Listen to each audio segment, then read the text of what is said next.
Okay, my outstanding friends, Roger once again, Mudfossil University. Today I was stunned to see this. Mysterious stones may represent an ancient quest for the perfect sphere. They're finding these round balls, and they believe these little chips are chipped out of here, and they kept trying to make them rounder and rounder and rounder to see if they could do that. I mean, they must have dedicated themselves to trying to figure out the perfect sphere. That's what they say. Okay, my friends, get ready, because this is going to be another shocker du jour. I have been complaining that the people we rely on to be taught what is true have no interest in the truth. Now listen, here's what they say. The philosophy of searching for truth. Philosophy, as understood and practiced, and has been generally considered to be the search for truth. Truth right across the board. What is it? Man has always been on a never-ending pursuit for the truth. That's what we hear every day. Religious, philosophical, scientific schools of thought have attempted to explain the nature of reality throughout human history in a variety of cultures and civilizations. Everybody's looking for the truth. Humans have frequently become embroiled, which is what's happening right now, in conflicts between the minds, really, between religious, philosophical, scientific views in a true labyrinth. Trust me, that is correct. All kinds of theories that are not based on anything and conceptions, rather than discovering it. I am a discoverer. Let's discover. All right, this is their conclusion. Ancient rocks excavated from a site inhabited by early humans 1.4 million years ago may represent attempts at achieving perfect geometry. Limestone spheroids from the Geological prehistoric site in Israel were deliberately shaped, archaeologists say, and show signs of improvement the more they were worked. This suggests that the creators had a specific goal in mind when they were carving, and that goal was very round. They were really working at these. They got thousands and thousands of these balls, and they just kept getting better and better at it. This is stunning, absolutely stunning. The discovery doesn't bring us significantly closer to figuring out what the balls were used for, but it does show that there was a reason for creating them this way. They really understand this. During their manufacture, the spheroids do not become smoother, but they become markedly more spherical.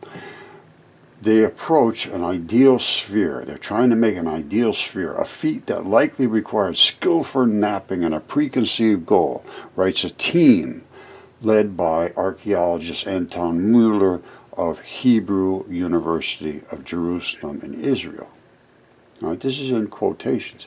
The intentional production of sphere-like objects shows evidence of Aleutian hominins desiring and achieving intentional geometry and symmetry in stones. Now, the stones they're looking at look like they're kind of fist-sized. They don't look very big. And they're showing these little, I'll show you what these are. I know exactly what they are. And it's just amazing that they haven't paid enough attention to understand what they are. This is very fully well understood by the average person, but not by academics who have to make up something spectacular to justify their existence. Basically, that's all it is. Okay, my friends, look at these patterns in these rocks. They think these were crudely done, these were a little better, this is getting much better, and then they almost achieve perfection. Well, you see these little round spots? That's the tendon enthesis, anchor strap. That's how they're held in, and it anchors right here. And then around that, these little red spots are other types of tissue that sort of lock into the ball. That is, and I can show you anatomically exactly what this is, and these same shapes anatomically in the tendon balls. You see this? That's a tendon ball. And these are the kind of shapes that are internally in some of them. Some of them have eggshell looking stuff. Some of them have all kinds of different things inside of them.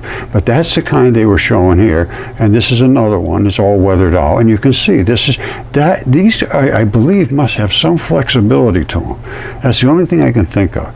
And you see these patterns, and they get much, much, much bigger than this. And these in us are microscopic. Now, remember this. You see this? That's exactly what they're showing. That's a tendon ball. And there's still some red bloodyish stuff somewhere showing up on that ball. And that's exactly the same as this right here. Is that right there? As this right here. They all have that same core to them. Now, they're thinking that somebody did this just to have fun making these balls. No, this was what they are. That's the strap that comes in. This is the ball itself. That's where that little round spot is right there. And then some of them have patterns in them. Some of them have, like I say, eggshells, and basically they're all different styles. And this is another style that has crystals to form inside. And there's a place called a crystal cavern or something, which is another gigantic creature, and all of these crystals are in there, and they're just absolutely like tree trunks going all over the place. And the ceiling is just molded just like that in red. You see that? This is flesh. You see these tiny little layers? There's so many layers in your body you have no idea. You see this and that right there? Those are the two different spots where the blood was servicing this tissue area. All right? This probably is the red side, which is the artery, and that appears to be the vein, which is the black side. Now, there would have been a strap coming up to here or over here somewhere, because that is an anchor. That's an anchor, and that's going to float around. Your flesh can do all this and do that. All of these had pockets of fluids inside of them, and that's what interstitium is. And they didn't even realize this layer existed until about 10 years ago when I started to do my research. I found it in all my mud fossils, and I started to question about it. And then they wrote a paper saying a newfound organ is this interstitium. They never knew it existed. And these, in us, you can't even see these. They're so small. You need an electron microscope to see them. And there's literally millions of them in us. And they ended up creating what they call the Moki marbles and all these little round concretions, they call them. They're not concretions, they're tendon enthesis balls. Okay, so I've shown you the tendon balls and how they have this kind of stuff. There's ones that are shaped like eggshells and so forth. Now, that's a tendon ball right there. That's Utah Arches National Park. And that's the strap that runs down to the tendon ball. That was embedded in flesh up to here, which has eroded away. These are the tough things. These aren't as tough, but they are pretty tough. But there's balls all over the place. You can see them in here. This one there was flesh right up to this point, and it's just eroded away, see? So these are what they call aponeurosis tendon straps. Now, the other tendon strap is this kind right here, which comes out of a ball that locks into, well, here, a better shot is here, hold on. Right here, all right. These lock into bones and into socket areas where they're just embedded, and then they have a strap coming out of them. The aponeurosis, there's a big flat plate of stuff, and these little straps go through, and the plate can move, and the straps stay anchored. That's for your back and your stomach, your abs, and basically like that. So there's two different types, ones that lock into bones and ones that lock into flesh. Think of it that way. Now, this is like an Achilles tendon. All right, that's the ankle, and these are the straps, and boy, are they tough. They are tough, tough, tough. And there's some huge ones of these that I just showed you all over the world as well. These balls are everywhere, and the world was just a gigantic creature. Even Stonehenge, the foot, that's the heel stone, is a foot. These are the last two little blood vessels at the tip of the toes, which is the artery and the vein. These are the terminals. See, and they all have the little two holes. and this is where the main blood supply is, vein and artery. That's the vein coming back up the leg, and there was two of them. There was one of this, the left foot, and there was the right foot. They called it the twin. Something happened to it. But this is right down the street from Stonehenge. I don't know however many hundreds of feet down, and it's part of this monument to a giant.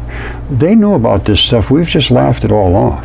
Now remember I told you this is a new organ? Here it is right here. Meet your interstitium, newfound organ.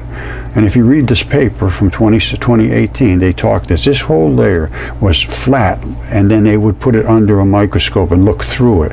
They'd slice it as thin as they could. And so they never saw the complexity of it. And this is exactly what I show, is the complexity of it, all these little tiny balls. All right, and this is the layer of your immune system, basically, which separates you from invasive, allowable stuff that's going to scratch you and get in there all the time. But this says, no, you can't go back past that, because this is my vital tissue. This here, not too worried about it. You get past here, now I'm in trouble. That's what interstitium is. And what lives in here is bacteria. There's so much to investigate now. And this all came about from mud fossils. It relates to the world, it relates to biology, it relates to space, it relates to our possible eternity. I'm telling you right now, this is very serious. And it's been treated like, with just, forget about it, stay away from us. I'm blocked literally everywhere. And the same people see me day after day, which is fine. I'm glad with that. But I was hoping somewhere along the line it would be widespread, and there would be enough people talking about it that could be spoken about in an open, honest way. That just hasn't happened after 10 years. And this is against the people that we rely on to teach us the truth and to examine the evidence. This is what really, really irks me, is that the examination of evidence has no place in academia. It's opinion, and that's case closed. Once you're on the top of the stage, you own it. And you just disregard anything you don't want to hear. And the same thing happened with Mary Schweitzer and Jack Horner. Jack Horner destroyed her. Everybody destroyed her. And Mark Armitage for finding soft tissue and dinosaur bones. Look at the stuff I'm finding. So the kind of stuff I'm going against, they're just off the walls, crazy. Because here it is right here. These are those little interstitium balls. These are these balls right here in your tissue. Here they are coming out of the side of the cliff in United Kingdom. These are the balls. This is mud, is the flesh. It's eroded down. This is the skin.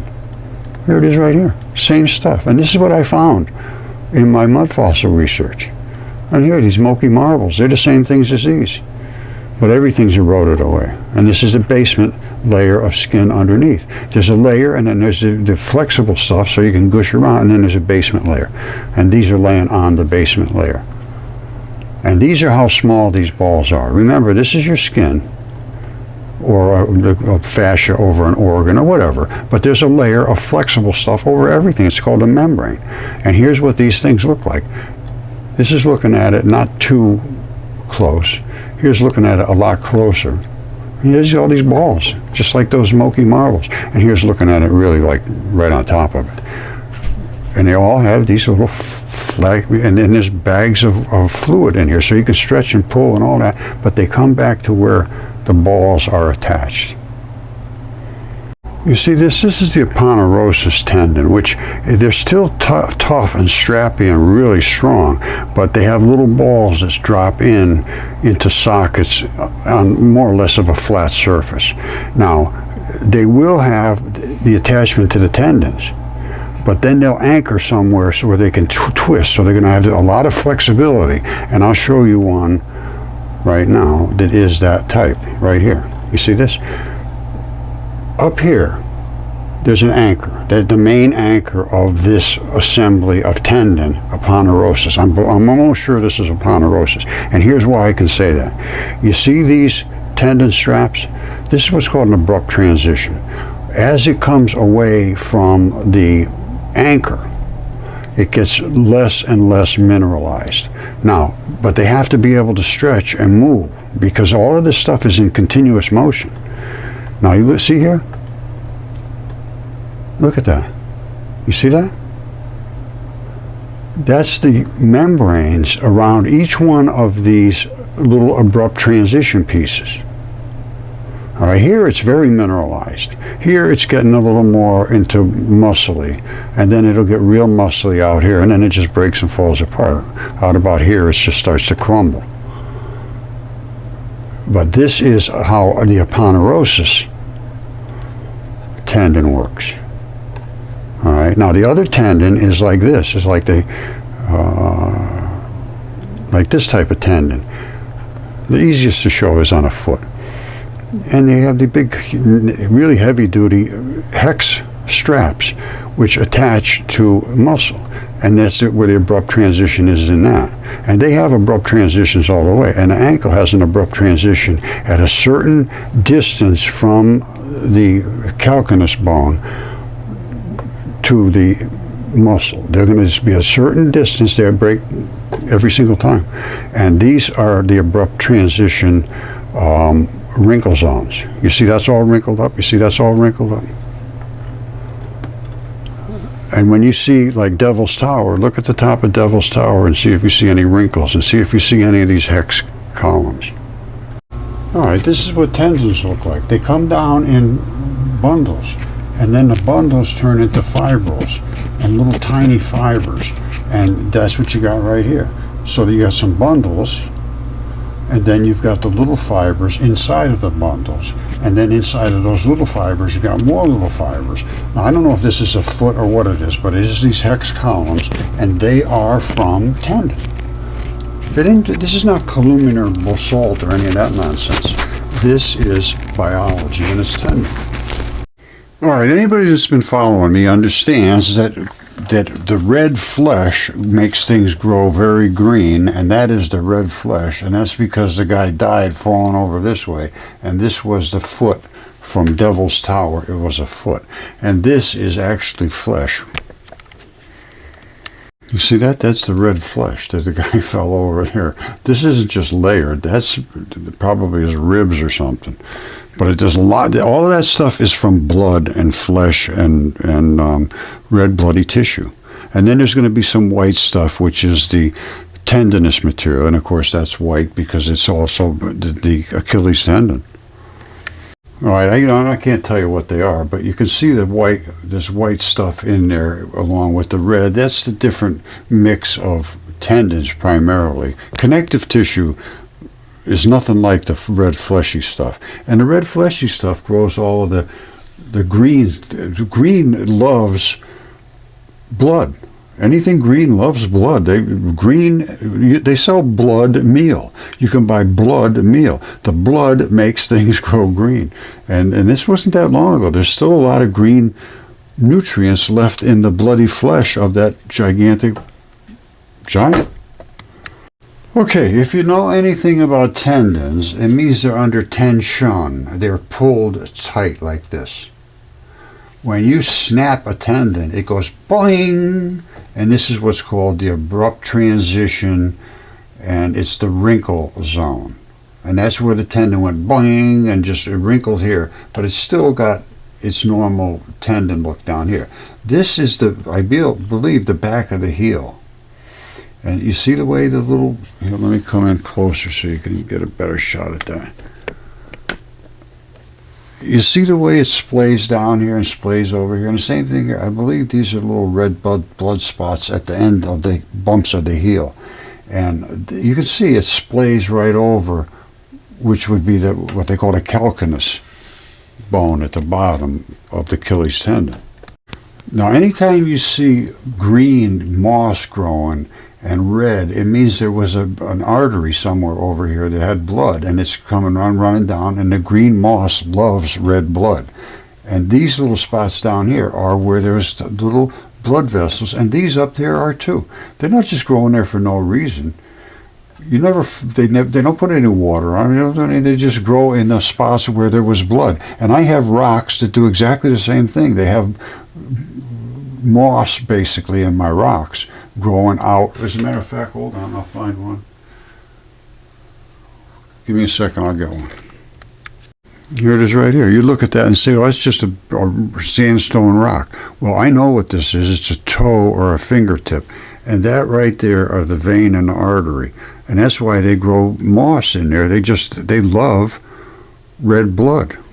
They love blood, let me put it that way. And a red blood they love the best. Normally, lichen grows on the black blood. It's like a white lichen, and it loves to grow on that. And the moss grows on the red blood, primarily.